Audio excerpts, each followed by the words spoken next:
T'es-tu déjà demandé pourquoi, malgré toutes nos différences, nous ressentons ce besoin profond de nous connecter les uns aux autres? Pourquoi recherchons-nous les relations? Pourquoi cherchons-nous du sens? Et pourquoi nous sentons-nous parfois incomplets lorsque nous sommes seuls? Et si la réponse n'était pas seulement psychologique ou évolutive, mais inscrite dans l'histoire même de notre origine? Après avoir peint le ciel, sculpté les montagnes et nommé les étoiles une à une, Dieu s'est arrêté et a prononcé quelque chose d'extraordinaire, quelque chose qui allait changer à jamais le cours de la création telle que nous la connaissons. Faisons l'homme à notre image, selon notre ressemblance.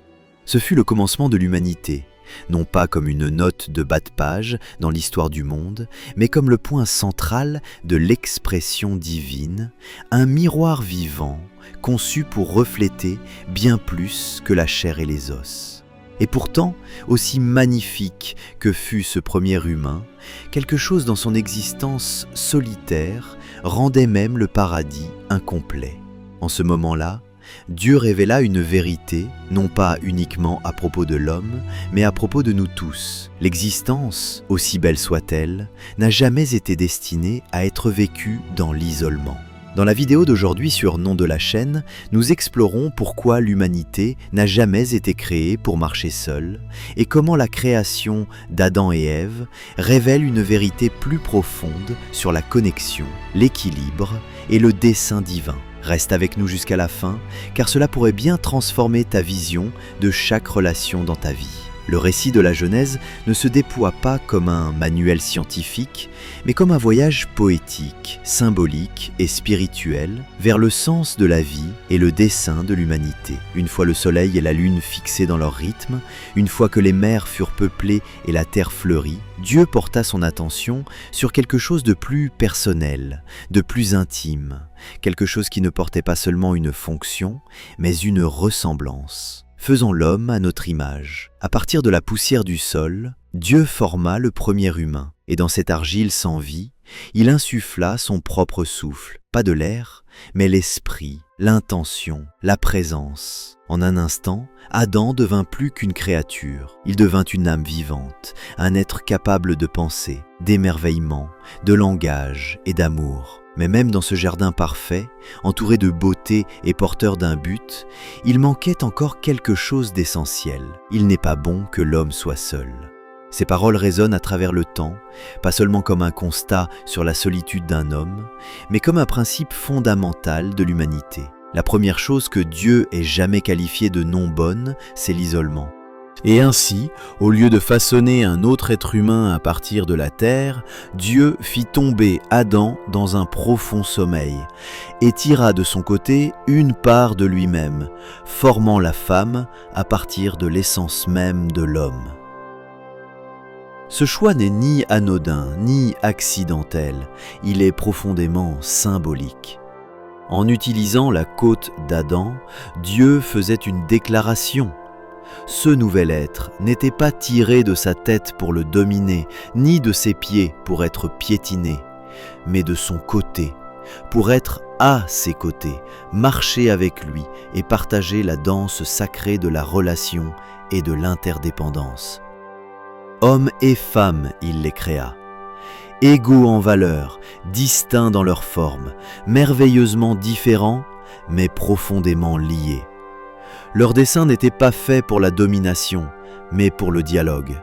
Pas pour la compétition, mais pour la complémentarité. Leur relation était née de la réciprocité et d'un objectif partagé, un reflet non seulement de l'amour humain, mais de la nature divine elle-même. Ce récit, lu attentivement, ne parle pas uniquement de genre ou de romance. Il révèle un dessein inscrit dans le tissu même de la réalité. Il parle de l'équilibre qui soutient toute chose. Lumière et ténèbres, terre et mer, ciel et sol, graines et terreau. Il montre que la différence ne divise pas, elle complète. Nous le voyons chez Adam et Ève. Leur union reflète la danse du don et de la réception, de l'action et de la présence, de la voix et de l'écho. L'un nomme, l'autre incarne, l'un initie, l'autre nourrit. Ensemble, ils forment ce qu'aucun des deux n'aurait pu devenir seul. Et cette leçon va bien au-delà d'Éden. Elle s'applique à tous les types de relations humaines, amitié, famille, communauté, équipe créative. La vérité demeure. Nous ne sommes pas faits pour l'isolement. Nous ne sommes pas conçus pour porter seul le poids de l'existence. Là où l'un manque, l'autre pourvoit. Là où l'un dirige, l'autre soutient. Ce n'est pas une hiérarchie, c'est une harmonie. Dans notre monde moderne où l'indépendance est vénérée et l'autosuffisance confondue avec la force, nous devons revenir à cette sagesse ancienne. Le premier humain reçut le souffle, la beauté et un but immense, mais Dieu déclara que ce n'était pas suffisant. La compagnie n'était pas un luxe, c'était inscrit dans le plan originel. Trop souvent, nous essayons de tout faire seuls. Nous croyons que le besoin d'autrui est une faiblesse, que demander de l'aide est un échec. Mais dès le commencement, marcher selon le dessein divin, c'est accepter la tension de la différence. Honorer ce que nous ne sommes pas et nous laisser façonner par ceux qui portent ce que nous ne possédons pas. Ce n'est pas de la codépendance, c'est de la co-création. Et cette vérité s'applique partout. Dans une famille, une présence calme peut équilibrer un esprit ardent. Dans une équipe, la vision peut s'unir à l'exécution. Dans une amitié, une écoute profonde peut rencontrer une expression spontanée. Quand nous laissons les autres être ce que nous ne sommes pas, nous créons la possibilité de quelque chose de complet, d'équilibré, de sacré. Revenons à la Genèse. L'union d'Adam et Ève n'était pas seulement physique, elle était spirituelle.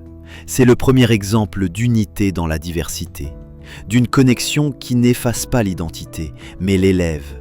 Les deux deviennent une seule chair, non pas en devenant identiques, mais en choisissant l'unité dans la différence. Cette idée devrait façonner notre manière de vivre aujourd'hui. Nous ne sommes pas faits pour être des clones, nous sommes faits pour être complémentaires. Nous ne sommes pas faits pour penser, parler ou agir de la même manière. Nous sommes faits pour apporter ce que nous seuls pouvons offrir et recevoir ce que seuls les autres peuvent donner. Dans un monde accro à la division, la création de l'humanité offre une alternative radicale. Embrasser l'autre, le voir non comme une menace mais comme un trésor. Accueillir sa différence comme un cadeau et non comme un défaut. Nous avons été créés à l'image de Dieu, mais jamais pour le refléter seul. C'est ensemble, à travers nos relations partagées, parfois chaotiques, souvent mystérieuses, que nous commençons à entrevoir la plénitude de cette image divine. Appel à l'action. Alors voici la question que tu dois emporter avec toi. Où as-tu choisi l'isolement au lieu de l'inclusion? Où as-tu résisté à la connexion par peur de la vulnérabilité? Et où ta vie pourrait-elle s'élargir si tu permettais aux autres d'apporter leurs dons dans ton histoire? Cette semaine, ouvre les yeux non seulement sur tes propres forces, mais aussi sur celles des gens autour de toi. Laisse leur présence combler les vides de ton devenir. Laisse ta vie devenir une toile sur laquelle d'autres apportent de la couleur. Car au commencement, nous n'avons pas seulement été créés, nous avons été connectés. Et peut-être que le véritable but de la vie n'est pas de se tenir seul dans le jardin, mais de marcher aux côtés d'un autre, chaque pas résonnant avec le rythme même de la création. Si cette réflexion t'a apporté quelque chose, partage-la avec une personne qui a apporté de la lumière dans ta vie. Abonne-toi à notre pour plus d'explorations comme celle-ci, et n'oublie jamais, nous n'avons pas été créés pour être identiques, nous avons été créés pour être ensemble.